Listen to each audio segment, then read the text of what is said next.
Bismillahirrahmanirrahim. Assalamu alaikum dear students. Adnan Ali Shahzad is here.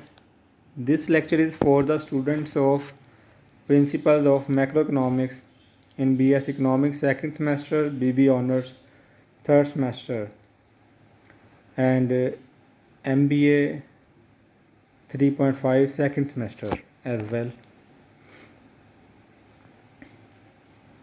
Today's lecture contents are inflation and causes of inflation. As you know, in the previous lectures, we have discussed the concept of inflation. We have tried to define the concept of inflation, and we have also studied types of inflation. Before starting today's lecture contents, we have taken a review of the previously discussed lecture related to this topic. We have studied two major types of inflation in the previous lectures: demand pull inflation and cost push inflation. थोड़ा सा उनका brief review हम ले लेते हैं कि हमने last में क्या स्टडी किया था। डिमांड पुल इन्फ्लेशन को हम डिफाइन करते हैं when there is an increase in aggregate demand, then price level also increases and real GDP also increases. So demand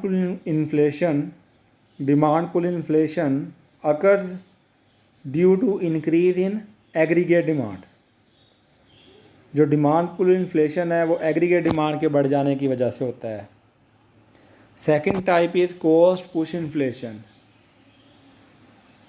cost push inflation occurs due to increase in the cost of production. As a result of increase in the cost of production, aggregate supply decreases and aggregate supply curve will shift to the left side, which cause increase in the price level and reduction in the output or real GDP. This is named as a cost push inflation, जो कि cost of production के बढ़ जाने की वजह से होता है.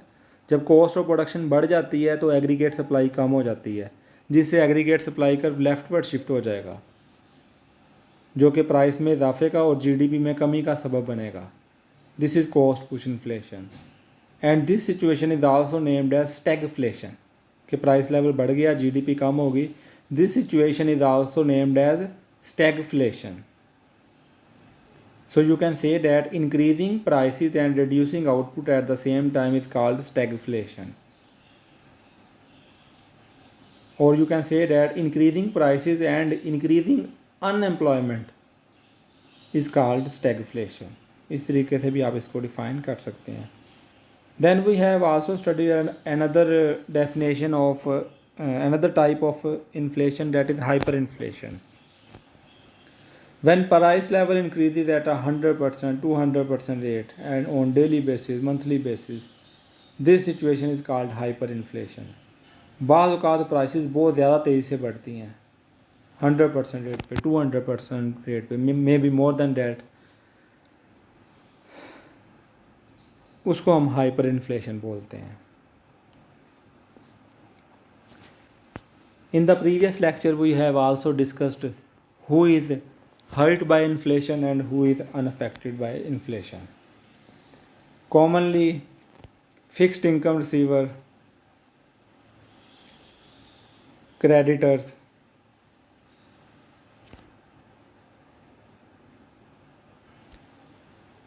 and savers are mostly affected by the inflation. And on the other hand, businessman means flexible income receiver and debtor are less affected by the inflation. These are the related lectures related to this topic we have studied in the previous lectures, and today we are going to start the next lecture, that is inflation and causes of inflation. Inflation को हम दोबारा से define कर लेते हैं। Rise in the overall price level is called inflation. Rise in the overall price level is called inflation. और you can say that inflation is a situation when too much money chases very few goods. जब overall prices of goods and services में इजाफा हो जाए उसको हम inflation कहते हैं। किसी एक कमोडिटी की प्राइस का बढ़ जाना जो है वो इन्फ्लेशन नहीं कहलाता। किसी एक कमोडिटी की प्राइस का बढ़ जाना इन्फ्लेशन नहीं कहलाता, जबकि overall prices of goods and services का बढ़ जाना जो है वो इन्फ्लेशन कहलाता है। और यू कैन से डैट कि इन्फ्लेशन एक ऐसी सिचुएशन है when too much money chases very few goods, मतलब जब बहुत सारे पैसे बहुत थोड़ी अशिया का तौक़ुफ़ करते हैं। मतलब आपको बहुत थोड़ी गुड्स एंड सर्विसेज परचेज करने के लिए आपको ज़्यादा पैसे चाहिए होते हैं। That is the condition of situation. That is the condition और situation of inflation. Today we are going to discuss the causes of inflation. Causes of inflation.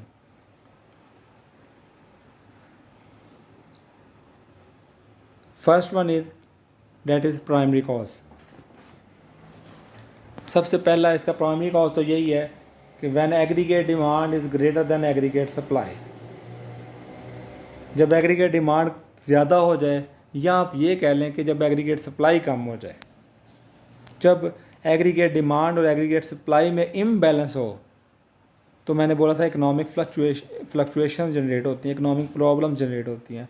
And one of the economic problem is inflation, कि जब aggregate demand aggregate supply में balance नहीं रहता। Aggregate demand जब aggregate supply से बढ़ जाए तो प्राइसेस पे अपवर्ड प्रेशर होता है। प्राइसेस पे अपवर्ड प्रेशर होता है तो प्राइसेस बढ़ जाती हैं, उसे इन्फ्लेशन कहते हैं। तो सबसे मेजर काज, इसका प्राइमरी काज ऑफ इन्फ्लेशन जो है वो है when aggregate demand is greater than aggregate supply. Simple words में आप ये कह सकते हैं कि प्रोडक्शन कम है, या आप ये कह लें कि डिमांड ज़्यादा है प्रोडक्शन की निस्बत। प्रोड्यूस कम हुआ है, डिमांड ज़्यादा है, तो उससे क्या होगा, प्राइस लेवल बढ़ जाएगा। तो सबसे प्राइमरी काज जो इन्फ्लेशन का वो यही है कि aggregate demand is greater than aggregate supply. The second major cause of inflation is increase in public spending. Increase in public spending. Public spending means government spending, जो गवर्नमेंट स्पेंड करती है goods and services पे।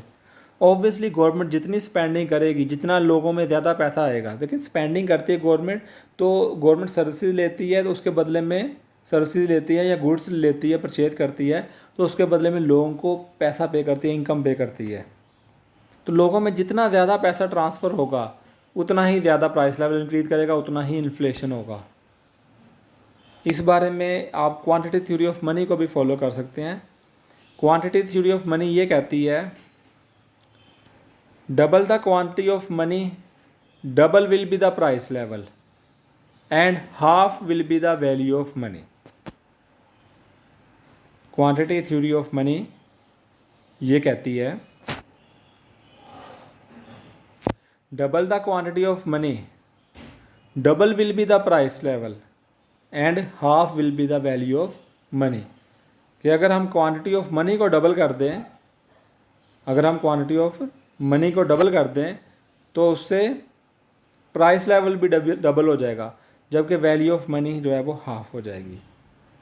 तो यहाँ पे भी आप same apply कर सकते हैं कि अगर गवर्नमेंट पब्लिक स्पेंडिंग ज़्यादा करेगी, लोगों पे ज़्यादा खर्च करेगी, लोगों में ज़्यादा पैसा ट्रांसफ़र होगा, तो जितना ज़्यादा पैसा ट्रांसफ़र होगा लोगों में उतना ही प्राइस लेवल इंक्रीज़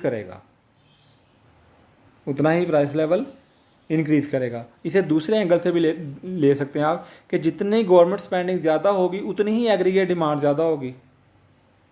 जितनी गवर्नमेंट स्पेंडिंग ज़्यादा होगी उतनी ही एग्रीगेट डिमांड ज़्यादा होगी। जब एग्रीगेट डिमांड ज़्यादा होगी तो ऑब्वियसली कि अगर एग्रीगेट सप्लाई उसको मीट नहीं कर पाती तो देयर विल बी इन्फ्लेशन।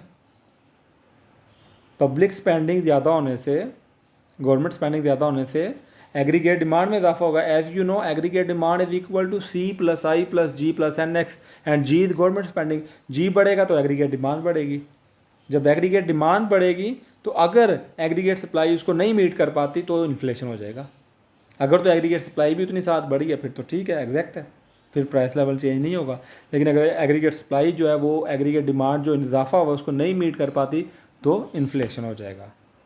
ठीक है, इस पॉइंट ऑफ व्यू से भी आप कह सकते हैं। और दूसरा, जैसे मैंने बताया कि अगर quantity of theory of money भी यही कहती है कि अगर लोगों में ज़्यादा पैसा ट्रांसफ़र होगा, लोगों में ज़्यादा पैसा आएगा तो उतना ही प्राइस लेवल में भी इजाफा होगा, इन्फ्लेशन वैल्यू ऑफ मनी उतनी ही कम होगी।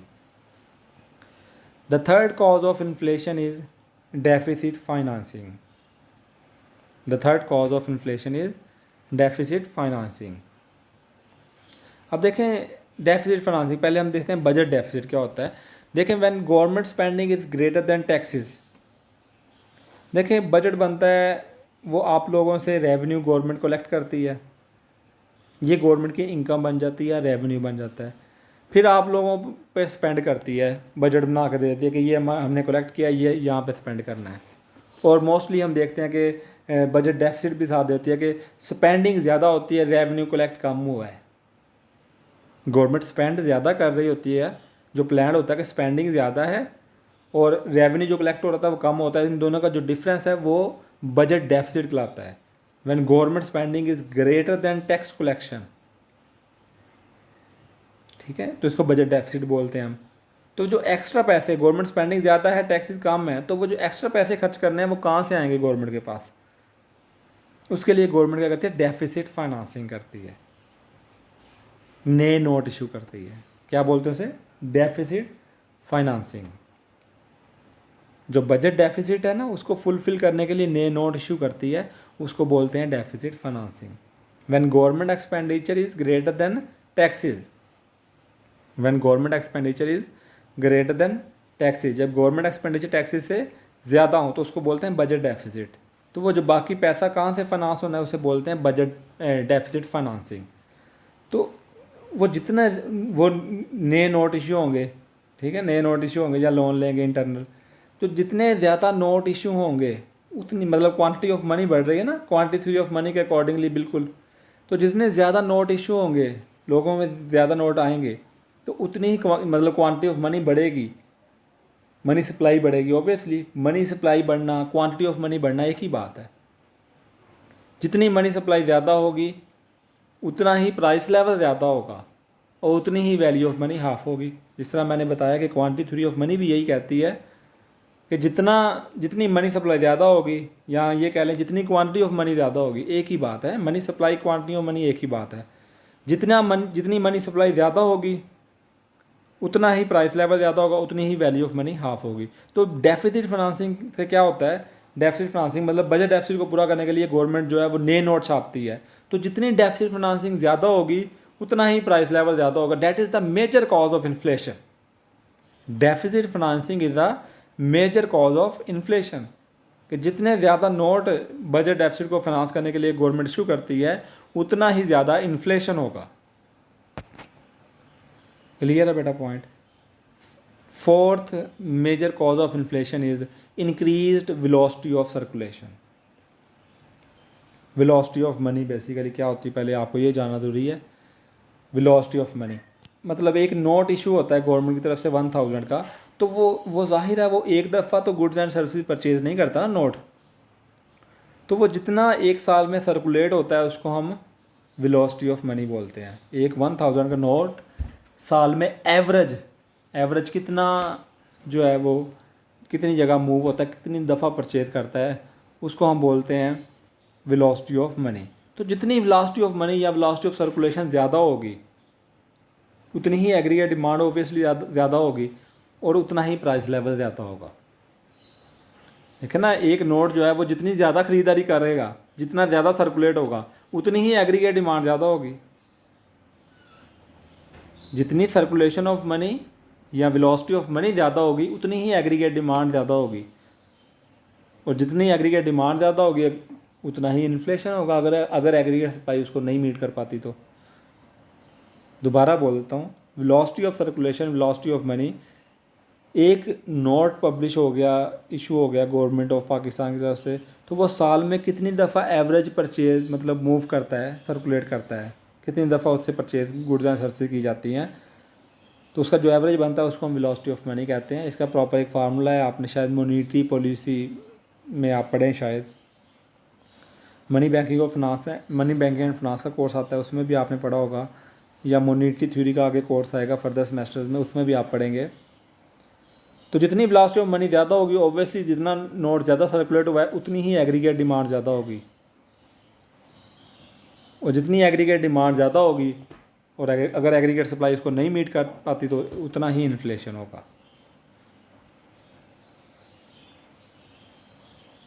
And fifth one is population growth. Fifth one is population growth. Obviously जितनी पॉपुलेशन ज़्यादा होगी उतनी ही एग्रीगेट डिमांड ज़्यादा होगी, लेकिन लोग हैं, लोग ऑब्वियसली जितने लोग होंगे वो खाएंगे भी, पिएंगे भी, पहनेंगे भी, उतनी ही उनकी नेसेसिटी ज़्यादा होंगी, उतनी ही उनकी रिक्वायरमेंट ज़्यादा होगी, उतनी ही एग्रीगेट डिमांड ज़्यादा होगी। पॉपुलेशन जितनी ज़्यादा होगी, देखें ना, एक शख्स है, उसकी क्या क्या पहनने की ज़रूरत है, खाने की ज़रूरत है, पढ़ने की ज़रूरत है, हर चीज़, और सब चीज़ों से मिलकर ही तो एग्रीगेट डिमांड बनती है। तो जितनी पॉपुलेशन ज़्यादा होगी उतनी ही एग्रीगेट डिमांड ज़्यादा होगी,